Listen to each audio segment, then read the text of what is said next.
The Oneplus 9 is coming earlier than we expected, and I'll be sharing the details right after this. So this week we've got plenty of news about the upcoming Oneplus 9 and the Oneplus 9 Pro. We've got confirmation of its existence news, that it's coming earlier than usual, and we'll of course cover the design and specs. Before we get started though, please like the video. If you're a Oneplus fan, let me know in the comments what device you're watching this video on. So it's finally that time to talk about the Oneplus 9 and the Oneplus 9 Pro. And to start with, although we all knew it was going to be coming, we finally got confirmation of its existence in the code of Oxygenos. It was discovered by XDA developers, and as you can see here, it makes reference to the codename Lemonade within its code. The Oneplus 9 is codenamed Lemonade and the Oneplus 9 Pro is codenamed Lemonade P, and we know this as Maximum Jamba, who was previously Maximum J.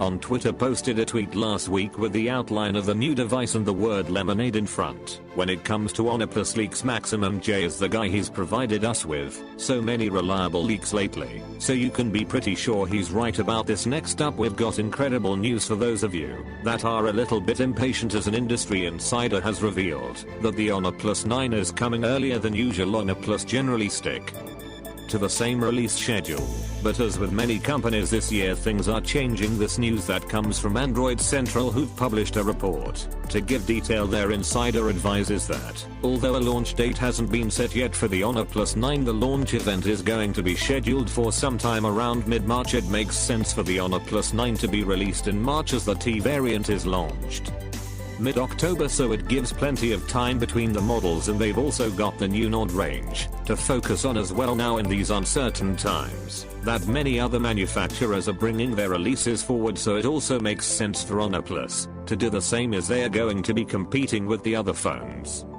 using the same chipset. Because of this, if they'd make people wait longer for a phone with the same chip, then it's not going to be the best move for sales. With everyone bringing their launches and releases forward next year, it does make me wonder if the new chipset developments were a little bit faster than usual. Now, for those wondering if the Oneplus 9 or the Oneplus 9 Pro is the right smartphone for you, we are going to run through the specs, design, and pricing. It's important to note that there haven't been any leaks yet, at least publicly, about these devices, so while we can be pretty certain about some things, it's all leaks, rumors, and educated estimations. In the last T variant we only had one model and we didn't get a Pro version, but it is expected that we are going to see a Oneplus 9 and a Oneplus 9 Pro. There haven't been any leaks on the Oneplus 9 design, and one thing we do know about Oneplus is that they don't like to stay the same. Oneplus is a company that are not afraid to make changes and try something new, unlike many other manufacturers right now.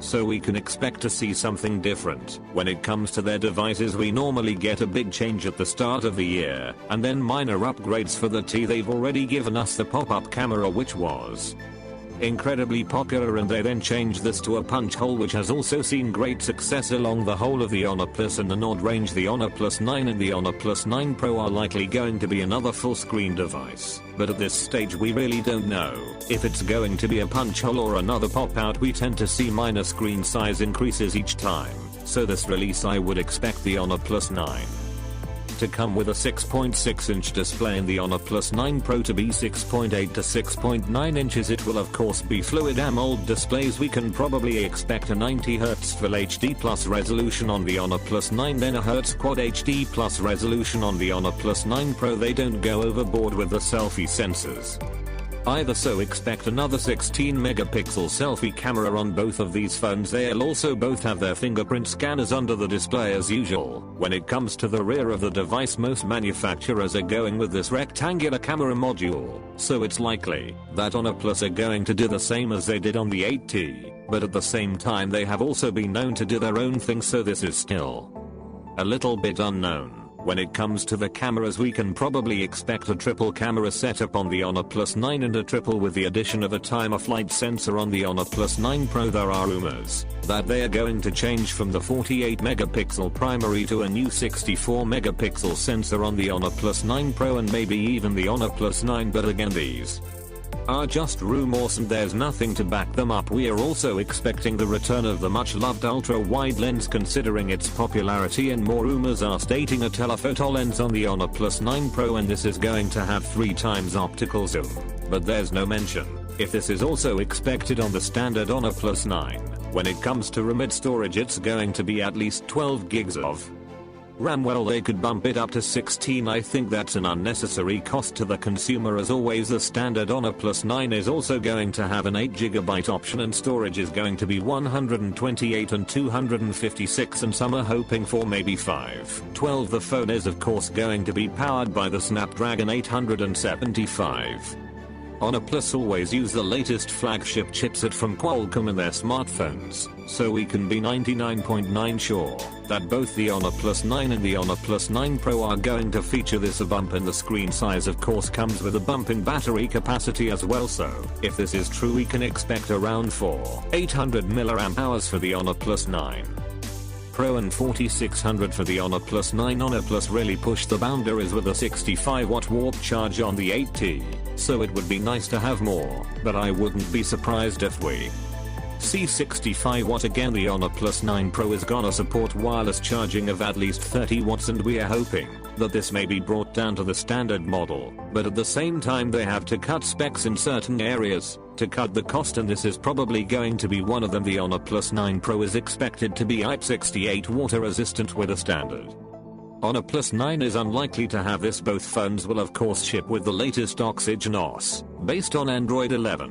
When it comes to pricing, of course we can expect more than last time round with new phones that come more expensive hardware internally, and as Oneplus grow in popularity it allows them to charge more for their devices. They are also doing well in the mid-range, meaning they can set their sights more on the highest tier flagships. With this in mind, I think we can expect the Oneplus 9 to start from around 750 to 800 and the Oneplus 9 Pro around 950 to 1000. While it is high and it does seem a lot, we'll definitely find that it's cheaper than other manufacturers such as Samsung releasing their phones next year. Of course, with the launch expected to be in March, it's not long until the leaks are going to come flooding in, and I'll update you guys as they do. As always though, I'd like to know your thoughts in the comments. So who out there is excited for the Oneplus 9? And which Oneplus 9 are you waiting for? But thanks for watching the video. If you liked it, smash a thumbs up. If you didn't, hit that thumbs down twice, and I'll see you guys in the next one.